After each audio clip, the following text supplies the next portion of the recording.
जैसे हमारे मोदी जी जब कभी कई नेताओं से मिलते हैं तो उनकी जफियां पपियां चलती रहती हैं वहां पर। लेकिन जब शी जिनपिंग आए थे तो उनसे कहा गया था कि आप उनके नजदीक जाने की कोशिश मत करना। एक हैंडशेक मैक्सिमम आप कर सकते हैं, इसके आगे आप कुछ नहीं कर सकते। और हैंडशेक के अंदर भी उनके हाथ पे हाथ रखने की कोशिश मत करना है। कई बार लोग वहां पे हाथ रख लेते हैं, वो रखने की कोशिश मत करना।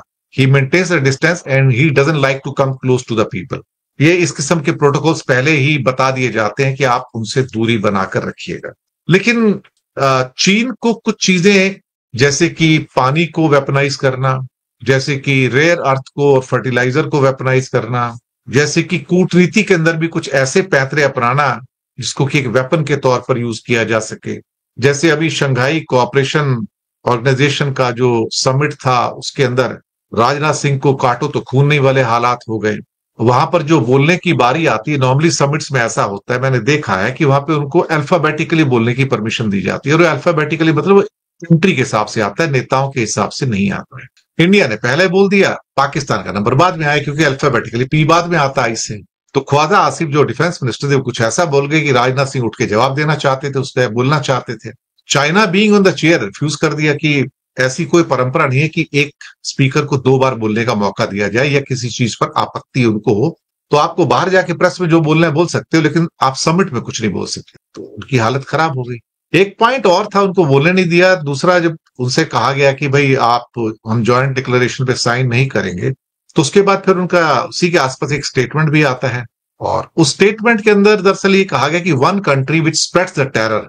अब नाम नहीं लिया वहां पर। अब भारत की एक अजीब सी नीति बन गई है कि वो अंतरराष्ट्रीय मंचों में जाके पाकिस्तान का नाम नहीं लेता, वहां पर नाम लेने से थोड़ा सा गुरेज करता है। यहां भी कहा कि one country spreading the terror, लेकिन एससीओ समिट को कहता है कि आप उसको नेम करो। तो दूसरे के कंधे में बंदूक चला रहे हो आप।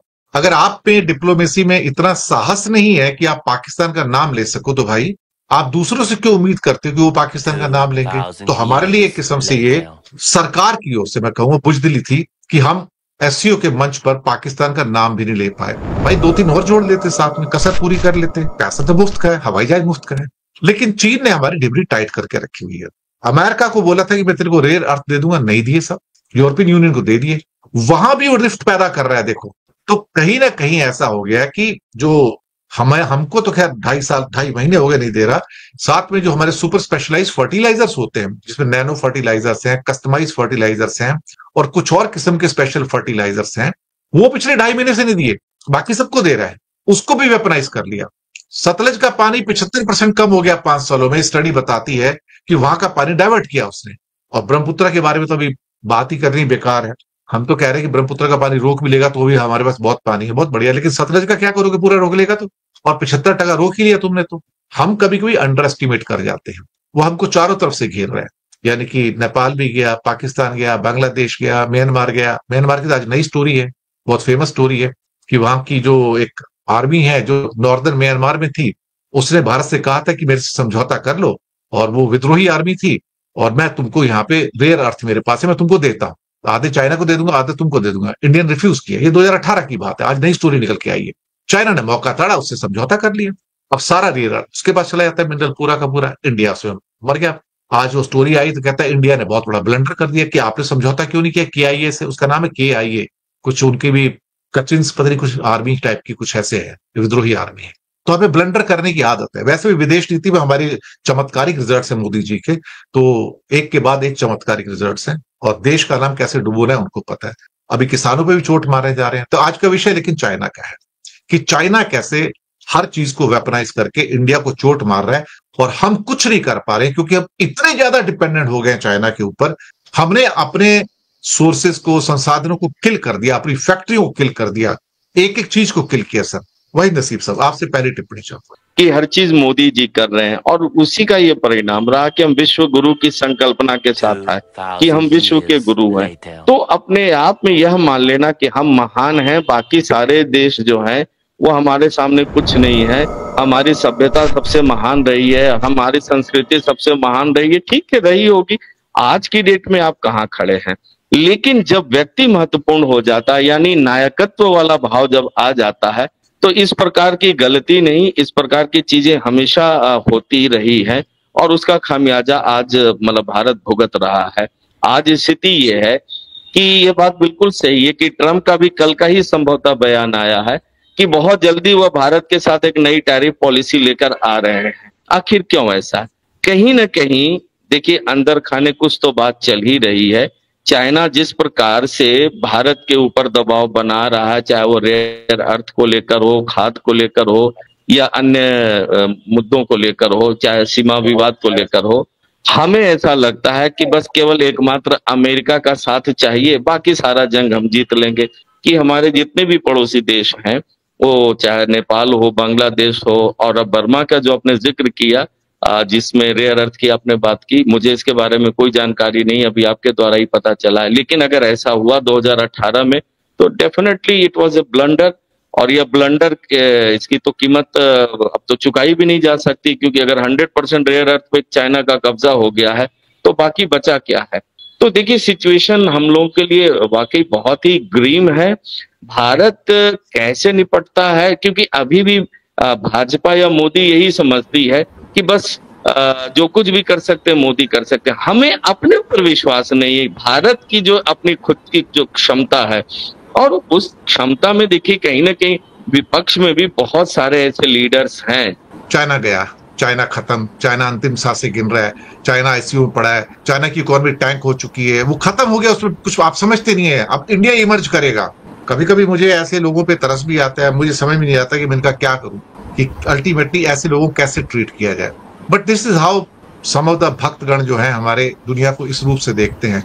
लेकिन वो हमें चोट पे चोट मारे जा रहा है। लेकिन हमारी जो सो कॉल्ड आत्मनिर्भरता है, वो आत्मनिर्भरता का नारा हमारा चीन के लिए, जब मोदी जी कहते हैं ना आत्मनिर्भर बनो, यानी कि चीन को आत्मनिर्भर बनाओ, हमें मत बनाओ तुम, यानी कि इंपोर्ट बढ़ाओ। जो वो कहते हैं ना गणेश जी छोटी छोटी आंखों वाले जो आते हैं किसी एक देश से आते हैं, तो उनकी हिम्मत नहीं पड़ती किसी देश का नाम ले लो, लेकिन वो इंडिकेशन होता है कि चाइना से इंपोर्ट और बढ़ा दो भैया। इसलिए $60 बिलियन से बढ़कर इंपोर्ट हो गया $120 बिलियन, और हांगकांग मिलाओ तो $140 बिलियन, और हर महीने बढ़ता ही चला जा रहा है। और हमें अब मारा भी जा रहा है, चाबी भी लपेटी जा रही है। हम करें तो करें क्या अल्टीमेटली? हेमंत कुमार जी। धन्यवाद। मोदी जी के 11 सालों के कार्यकाल में जो हासिल है अंतर्राष्ट्रीय राजनीति में, वह यह है कि आपने जो कुछ मौका मिला उसमें तो ये दिखाने की कोशिश में लगे रहे आप, आपकी कि उनसे बड़ी मित्रता है आपकी, वो तो आपको बहुत जमाने से जानते हैं और आपका उनसे तू तराक चलता है। तो एक तो वो था, और दूसरा कि आपने अपने आस पड़ोस के मुल्कों के साथ, अब कोई ऐसा मुल्क नहीं बचा है, श्रीलंका, उसके बाद ये म्यांमार, इनसे आपने कोई ऐसी ये दोस्ती कायम रहे, कोई दोस्ती बढ़े, इस दिशा में कोई काम नहीं किया आपने। आप श्रीलंका का इस्तेमाल चाइना ने किस तरह से किया है, कैसे वहाँ पर अपनी बड़ी तेल रिफाइनरी उसने बनाई है, वहाँ उसको लीज पर ले लिया है। अब अभी ये डंका पीट रहे हैं कि वहाँ पर हमने एक ये शिप बिल्डिंग यार्ड वो उसमें निवेश 52% कर लिया है, और वो बड़ी सफलता है चीन को एक तरह से रोकने की और आंख दिखाने की। ये इंडियन मीडिया में जो गोदी मीडिया है उसमें ये प्रचार किया जा रहा है। एक गैट के सयाद को ये चमन बेच डाला है, लहू से अपने सींचा जिस गुलिस्ता को, शहीदों ने अशफाक शेखर का वो गुलशन बेच डाला है। लड़े मुल्ला पांडे, और अभी खुश्क भी ना हुआ परवाना है आजादी का लहू कि एक जालिम ने शहीदों का कफन बेच डाला है। और लड़े मुल्ला पांडे जिस चाहते तख्त शाही को, फकत वो तख्त है बाकी वतन ये बेच डाला है। ये एक लंबी कहानी है जिसको हम अर्थव्यवस्था के अलग एंगल से बारा साहब समझा सकते हैं। कभी 1 to 1 पे आइएगा। अगर किसी को दुश्मन बनाना है तो उसका जो कॉपीराइट है हमारे मोदी जी के पास है। भारत भूषण जी, आखिरी टिप्पणी 1 मिनट जी। वोरा साहब, अगर हमें खड़े होना है और वास्तव में विश्व गुरु बनना है, हालांकि मैं विश्व गुरु जैसी चीजों के खिलाफ हूँ, मैं नहीं मानता कोई गुरु चेला नहीं होता आपस में। इस मामले में मैं गुरु गोविंद सिंह का मानने वाला हूँ। आते गुरु आते चेला, कोई चेला नहीं, कोई गुरु नहीं, मैं उस चीज का मानने वाला हूँ। लेकिन फिर भी अगर हमें आगे बढ़ना है, अपने लिए अपने देश को आगे बढ़ाना है, तो हमें तालीम पे और शिक्षा पे जोर देना होगा। हमें शिक्षा की खेती पर जोर देना होगा। मेरे शब्दों पे गौर कीजिएगा। जब तक हम शिक्षा की खेती नहीं करेंगे हम आगे नहीं बढ़ सकते। मैं उदाहरण देना चाहूंगा अपने ऐतिहासिक संदर्भ से। विद्योत्मा के पास क्या था? एजुकेशन थी, पढ़ी लिखी महिला थी। शादी किससे कराई? महामूर्ख से। और जब शादी हो गई तो उस विद्योत्मा ने अपनी तालीम के बलबूते पर उस अपने महामूर्ख पति को भी पंडित बना दिया, जिसने वो लिखी थी कालिदास, है ना।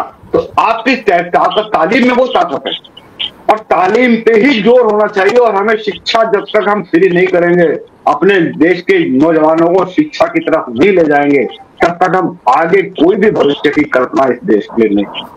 और इतिहास गवाह है जैसे मुल्कों में।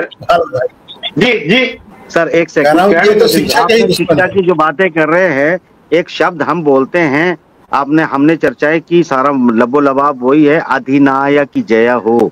क्या इस शब्द का मतलब अधिनायकवाद और उसकी जयकारा आज भी अगर आप गुनगुनाओगे और आप शिक्षा की मतलब अपडेशन की बात करेंगे, तो मुझे ये हास्य पता लगता है।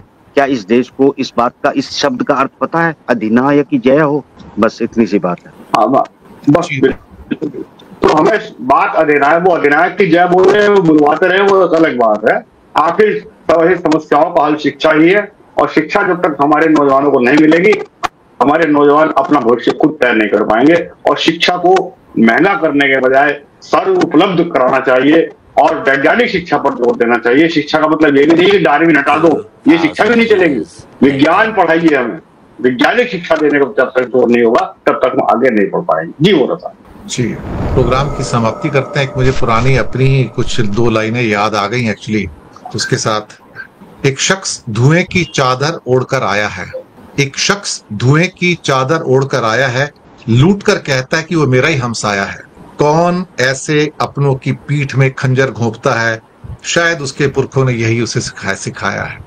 तो कभी कभी लिखने का शौक आता है।